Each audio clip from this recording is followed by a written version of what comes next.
ये आकाशवाणी है। प्रस्तुत है कार्यक्रम मंथन। इसके अंतर्गत सुनिए भारत जीन सरकार द्वारा वित्त पोषित पहली multi modal large language model पहल के शुभारंभ पर चर्चा। इसमें भाग ले रहे हैं आईटी विशेषज्ञ पवन दुग्गल। कार्यक्रम का संचालन कर रहे हैं स्पर्श सक्सेना। नमस्कार श्रोताओं, कार्यक्रम में आप सभी का बहुत बहुत स्वागत है। भारत जेन एक अग्रणी पहल जो जनरेटिव एआई में सार्वजनिक सेवा वितरण को क्रांतिकारी रूप से बदलने और नागरिक सहभागिता को बढ़ाने के लिए भाषण और कंप्यूटर दृष्टि में एक श्रृंखला के मौलिक मॉडलों के विकास पर केंद्रित है और हाल ही में इसका उद्घाटन नई दिल्ली में किया गया। आज इसी विषय पर विस्तार से चर्चा करेंगे और चर्चा के लिए हमारे साथ जुड़े हैं आईटी विशेषज्ञ पवन दुग्गल। पवन जी, आकाशवाणी में आपका बहुत बहुत स्वागत है। धन्यवाद। पवन जी, सबसे पहले हम आपसे जानना चाहेंगे कि भारत जेन क्या है और इसके मुख्य उद्देश्य क्या क्या है। देखिए, जो बदलाव की हवाएं हैं वो लगातार चल रही हैं और आजकल अगर एकमात्र ऐसा शीर्षक या टॉपिक है जो सबके लबों पर है तो वो है आर्टिफिशियल इंटेलिजेंस, खास तौर पर जेनरेटिव आर्टिफिशियल इंटेलिजेंस। यानी कि आर्टिफिशियल इंटेलिजेंस का वो स्वरूप जो स्वयं अपने आप से ऑडियो, वीडियो, इमेज या टेक्स्ट जनरेट करता है। आप केवल कमांड देते हैं और उसके आधार पर ये सिस्टम जो है अपने विशिष्ट प्रकार की जो आउटपुट है वो देने का प्रयास करता है। क्योंकि जनरेटिव आर्टिफिशियल इंटेलिजेंस का सीधा सदुपयोग गवर्नेंस में है, राष्ट्रीय हित के मामलों में है, इसलिए भारतीय सरकार ने अब एक ऐसी अग्रणी पहल की है जिसकी तुलना आज से पहले की नहीं जा सकती, क्योंकि इस तरह का इनिशिएटिव कभी लिया ही नहीं किया गया था। ये जो इनिशिएटिव है इसका नाम है भारत जेन। ये भारत का पहला स्वतः जेनरेटिव आर्टिफिशियल इंटेलिजेंस है जिसका मुख्य उद्देश्य है कि पब्लिक सर्विस डिलीवरी में क्रांति लेकर आए और जो नागरिकों की एंगेजमेंट है सरकार के साथ ऑनलाइन इकोसिस्टम में, उसमें बढ़ावा दिया जाए विभिन्न प्रकार के स्वीट ऑफ फाउंडेशनल मॉडल्स के आधार पर।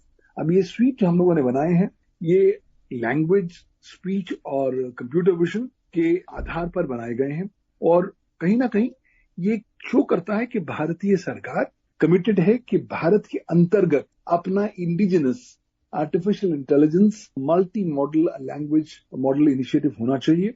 और हम लोगों ने ऑलरेडी इस इनिशिएटिव का लॉन्च भी देखा है। 30 सितंबर 2024 को इसका उद्घाटन किया गया। डॉक्टर जितेंद्र सिंह जो यूनियन मिनिस्टर हैं स्टेट इंडिपेंडेंट चार्ज के साइंस और टेक्नोलॉजी में, और साथ ही साथ इसमें हमने देखा कि विभिन्न प्रकार की जो नई पहलू हैं वो सामने नजर आए हैं। कहीं ना कहीं ये भारत जेन भारत को एक global leader generative artificial intelligence की दृष्टिकोण में, उसके दिशा में स्थापित करने का प्रयास है। और जैसे भारतवर्ष ने, आप देख लीजिए, डिजिटल पेमेंट्स की बात हो, यूपीआई की बात हो, आपने एक अपना ही स्टैंडर्ड दुनिया भर में स्थापित किया है। ठीक उसी दिशा में इसको भी मैं एक बहुत रेवोल्यूशनरी स्टेप मानता हूं जो आने वाले समय में मैं उम्मीद करता हूं कि क्रांति ले आएगा इलेक्ट्रॉनिक गवर्नेंस का भारतवर्ष में और लोगों की महत्वाकांक्षाओं का एक प्रतीक भी जरूर होगा। पवन जी, आपने कहा क्रांति ले आएगा। भारत जेन जनरेटिव एआई के क्षेत्र में क्रांतिकारी पहल माना जा रहा है, इस पे थोड़ा सा और आपसे जानकारी चाहेंगे। देखिए, जब आत्मनिर्भर भारत की बात करते हैं, मेक इन इंडिया की भारत की बात करते हैं, तब ऑब्वियसली फोकस सरकार का ये है कि भारतवर्ष में हम स्वयं होम ग्रोन टेक्नोलॉजीज को उत्पन्न कर सकें और उसे वर्ल्ड लीडरशिप पोजीशन की दिशा पर ले जा सकें। इसी दिशा में ये जो फिलहाल भारत का पहला government funded multi modal large language model initiative हुआ है, मुझे लगता है कि ये पहला ऐसा इनिशिएटिव है जहां पर सरकार ने फंड किया हो किसी भी राष्ट्र में कोई multi modal large language model.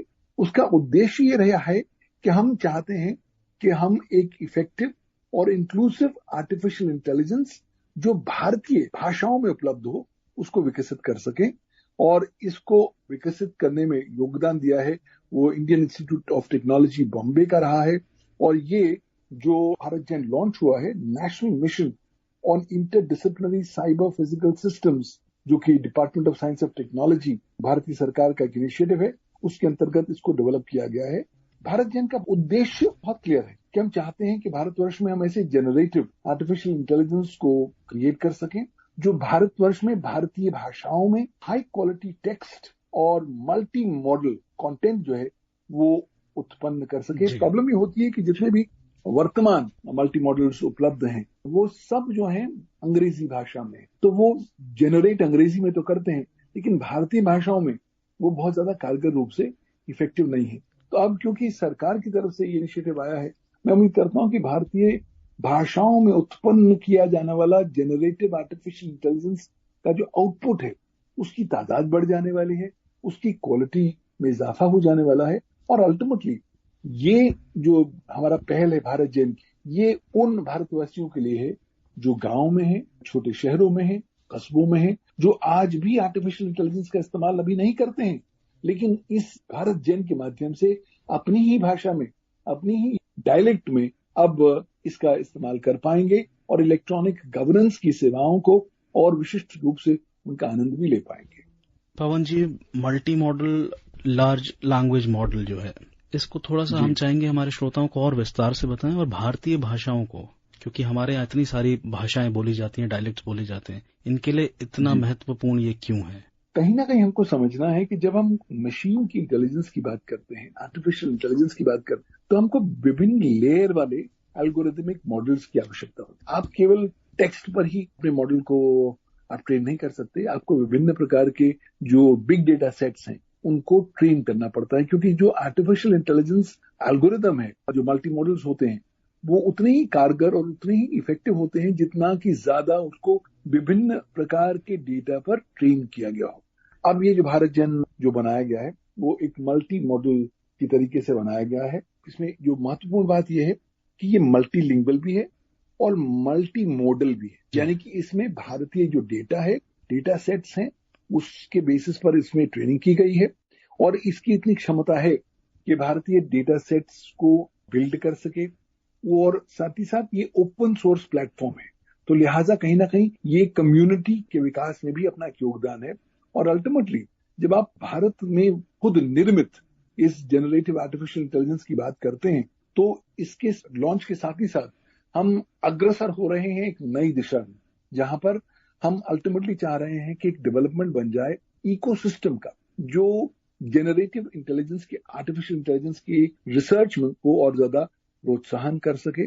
फिलहाल इसका लॉन्च हुआ है, अगले 2 साल में उम्मीद की जा रही है कि ये 2 साल में पूरी तरीके से कंप्लीट हो जाएगा, और अल्टीमेटली इस तरह के मॉडल की जो बेनिफिट है या सहूलियत है, न केवल सरकारी एजेंसीज को मिलेगी, बल्कि साथ ही साथ प्राइवेट सेक्टर्स को मिलेगी, शिक्षक संस्थानों को मिलेगी, और शोध करने वाले जितने रिसर्च इंस्टीट्यूशंस हैं उनको भी मिल पाएगी। भारत जेन की खासियत ये है कि ये केटर करेगा टेक्स्ट को भी और स्पीच को भी, यानी कि अगर आप उसके उपभोक्ता हैं तो आप टेक्स्ट में, इसमें भारतीय भाषाओं में सवाल पूछ सकते हैं और उनका जवाब आपको मिलेगा।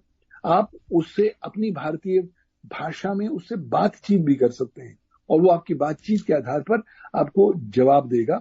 और क्योंकि देखिए भारत में विविधता में एकता है, हमारे यहाँ डाइवर्स विभिन्न प्रकार की लैंग्वेजेस हैं, लिंग्विस्टिक लैंडस्केप बहुत ज्यादा विकसित हो रहा है, तो इसमें इस तरह के प्रोग्राम को पूरी तरीके से विकसित करने में और उसको पूरी तरीके से परफेक्ट करने में बहुत सारी चुनौतियों को भी मद्देनजर रखा गया है।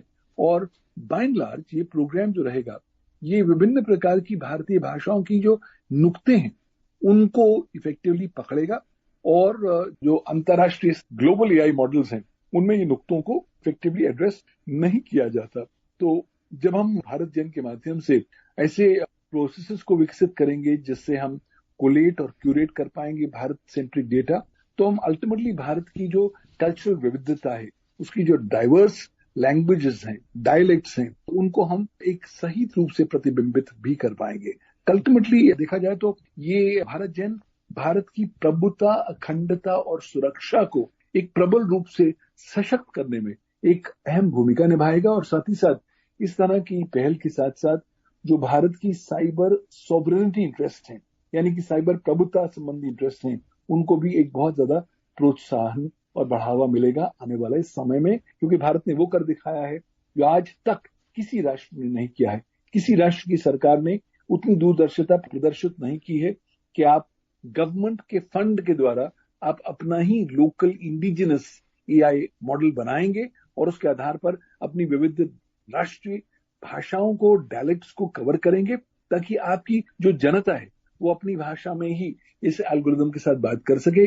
और हमें समझना होगा कि भारत दुनिया का सबसे बड़ा जनसंख्या का राष्ट्र हो चुका है। जब सबसे बड़ी तादाद जनसंख्या की भारतवर्ष में है, मैं उम्मीद करता हूं कि भारत जेन जैसा मॉडल भारत की बड़ी जनसंख्या की सेवा की दृष्टि में एक अपना अतुलनीय योगदान और कदम रहेगा।